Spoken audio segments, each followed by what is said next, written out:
imposé nos conditions et ils ont suivi. Et nous ferons ça avec tous les investisseurs qui viennent dans le pays. Moi, je ne fais pas de politique. Je ne fais pas partie d'un bord politique. Je respecte l'autorité. Je remercie d'ailleurs le président, Macky Sall, qui a été très sensible quand je lui ai expliqué ce que je faisais à l'époque à Dubaï. Et il m'a dit, il faut faire ça pour le pays. Il faut faire en sorte que nos jeunes puissent avoir du travail. Et ça passe par l'industrialisation. Et j'ai rencontré Mamadou Djigo. Mamadou Djigo, directeur général de l'ANAT, un homme loyal, un homme engagé, un homme qui aime son pays. Il n'aime pas l'argent. Il aime son pays. Je l'ai vu sur le terrain. Il m'a emmené à Kédougou, il m'a emmené à Dar Khoudoss, il m'a emmené partout. On a été même à Orkadir, on a fait des milliers de kilomètres. On est parti voir où est-ce qu'on pouvait aller chercher les ressources pour vendre ensuite en Europe et à l'international. Je ne parle pas de vendre au Sénégal, on veut créer des marques championnes. Parce que c'est les marques championnes qu'on va créer qui vont faire que ça va durer. Et qu'on ne veut pas donner de l'espoir à nos jeunes aujourd'hui seulement et demain c'est fini. On veut faire en sorte que nos jeunes aient de l'espoir sur la durée. C'est aujourd'hui matériel, vous avez entendu des jeunes témoigner, dire à quel point leur vie a été transformée. Parce que oui, dans un village, quand vous avez dans toutes les familles des jeunes qui travaillent, c'est un village, c'est la vie d'un village qui change. Donc, moi je le dis, je ne fais pas de politique, mais en tant que citoyen, je me sens concernée.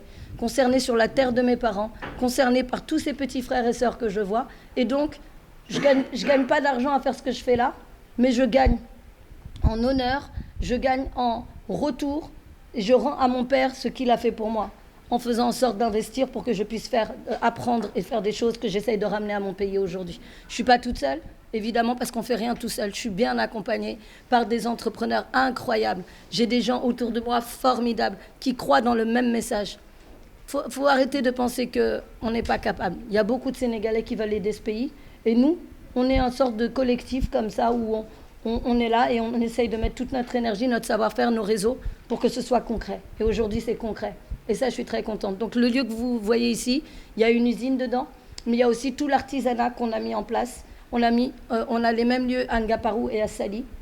Et on a mis en place une vannerie, une tannerie. On va mettre un projet de pommes de terre à Orkadière. On travaille avec les femmes de Djaobé, où on travaille le Netetou, qui rentre dans les 37 Auchan du pays.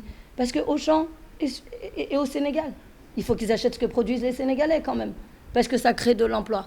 Donc on est allé les voir, on leur a dit, nous on veut travailler avec vous pour le Netetou. Ils nous ont ouvert leurs portes. On commercialise le Netetou, ça crée de l'emploi et ça permet aux femmes de gagner de l'argent, de nourrir leurs enfants et d'envoyer leurs enfants à l'école. C'est tout ce que l'on souhaite. Donc le pavard, on le demande, on le quémande, on le souhaite. On aimerait que le pavard soit validé. Pourquoi on souhaite qu'il soit validé? Parce que c'est dans l'intérêt de toute notre jeunesse et que chaque Sénégalais doit s'accaparer ce pavard qui lui appartient. Le pavard, c'est la valorisation de nos ressources, de nos terres, qui donne de l'emploi à nos jeunes. Donc, je demande à ce que tous les jeunes s'unissent et qu'on réclame, voilà, nous tous, à l'unisson et tous ensemble, la réalisation du pavard. Parce que c'est ça qui va changer notre pays. Le pavard, c'est on a identifié toutes les ressources là où elles sont. On doit créer des industries autour, créer donc de l'emploi. Ces jeunes qui vont être recrutés vont être formés. Ils vont pouvoir transformer industriellement et ça va faire un cycle. Et ça va créer de l'emploi et on va faire grandir nos industries. Et à nous tous qui avons un peu de visibilité, de notoriété, de donner de la puissance à ces projets-là en termes de visibilité. Et vous êtes concernés, vous tous, journalistes, de donner de la visibilité à ça, c'est faire en sorte demain qu'on puisse créer des marques championnes du Sénégal, pour le continent africain et pour l'international et qu'on nous regarde différemment. Voilà. Moi, je viens d'Europe où on n'arrête pas de parler de l'immigration, de l'immigration. S'ils savaient à quel point ces jeunes ne veulent pas immigrer, à quel point ces jeunes préféraient rester chez eux, travailler, gagner leur vie dignement, en tout cas, ce que j'ai vu, moi, c'est des jeunes qui ne tendent pas la main, c'est des jeunes qui ne quémandent pas, c'est des jeunes qui sont dignes, qui veulent travailler et qui veulent gagner de l'argent à la sueur de leur front. Ils ne veulent pas demander de l'argent.